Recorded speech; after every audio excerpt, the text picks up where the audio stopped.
Ini lanjutan dari pembahasan yang terdahulu tentang 3 bagian ketidaktahuan, yaitu pertama, yang lalu.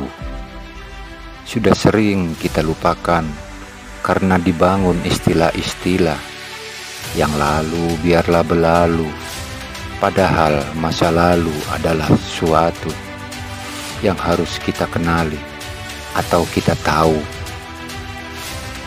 Ya enggak? Ayo coba jawab saja. Jika Anda paham masa lalu itu adalah ilmu atau guru yang sangat berharga, alias disebut pengalaman. Kenapa sekarang ada yang jadi dokter, jadi insinyur, jadi pilot, dan lain sebagainya? Itu karena keterlibatan masa lalu itu, yaitu sekolah, kuliah, pendidikan yang telah mereka lalui dengan bersungguh-sungguh sehingga berhasil. Dan di sini Tuhan juga yang meridhoi atau mengizinkan atau menghendaki atau merestui akan hal itu. Yang kedua, yaitu yang sekarang. Ini juga sering dibelokkan pemahamannya dan mulai disamar-samarkan. Coba perhatikan masa atau saat sekarang itu. Tolak ukurnya dengan menggunakan apa? Apakah detik, menit, jam, tanggal, atau bulan, atau tahun? Ayo, coba jawab saja. Padahal sekarang itu ya sekarang, atau yang sedang, atau ketika. Jadi bisa saja menjelaskan yang lalu dan yang nanti. Contohnya, pada hari ini saja engkau bisa mengutarakan akan keadaan yang tadi atau sebelumnya. Misal, bangun tidur, terus mandi, terus sarapan, terus buka HP, dan lain sebagainya. Dan sekarang juga atau saat ini sedang apa? Kamu juga fasih mengatakan sedang membaca HP, sedang bersosmed, sedang makan, sedang bekerja, dan lain sebagainya. Dan engkau juga bisa menentukan atau bicara nanti akan pulang ke rumah, bertemu istri dan anak.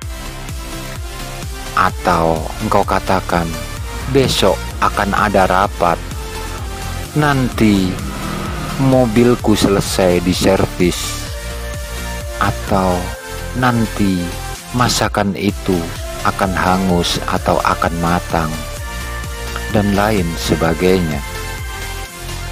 Nah, itulah yang namanya ketika. Sama dengan denyut nadi atau jantung atau detik kamu pada saat detik itu juga. Tetapi juga bisa untuk masa lalu dan masa nanti. Contohnya, banyak mubalek atau ustadz berkata tentang ketika Nabi Muhammad menerima wahyu, atau ketika dilahirkan, atau ketika Nabi hijrah, atau ketika Nabi Isra Mi'raj, dan lain sebagainya. Dan ketika kita sakaratul maut, ketika kita di alam kubur, ketika bumi dimusnahkan atau kiamat, dan lain sebagainya. Nah, yang ketiga atau yang akan datang inilah terlebih parah dalam pemahamannya, oleh banyak orang karena menyimpulkan untuk nanti-nanti dan menyepelekan atau mengesampingkan atau jadi cadangan, bukan tujuan utama. Apalagi sering berucap terserah, atau what will be, atau paran jari, atau tak tahu, atau babah, atau lomo, atau terserah Tuhan, dan lain sebagainya. Padahal tujuan atau arah itu haruslah ada, yaitu titik tuju.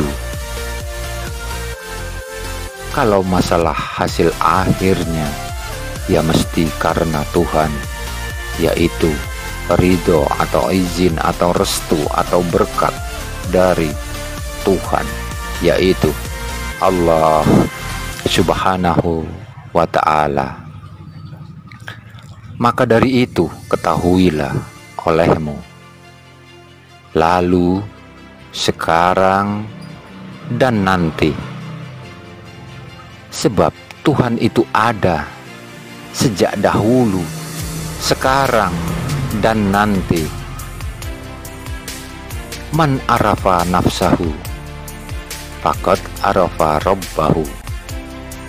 Disinilah engkau akan mudah mengenal Tuhanmu dengan cara mengenali dengan benar segala sifat Tuhanmu, yaitu tahu tentang wajib, mustahil, dan jaiz. Ingat, sesat atau tersesat itu adalah karena ketidaktahuan atau tidak tahu.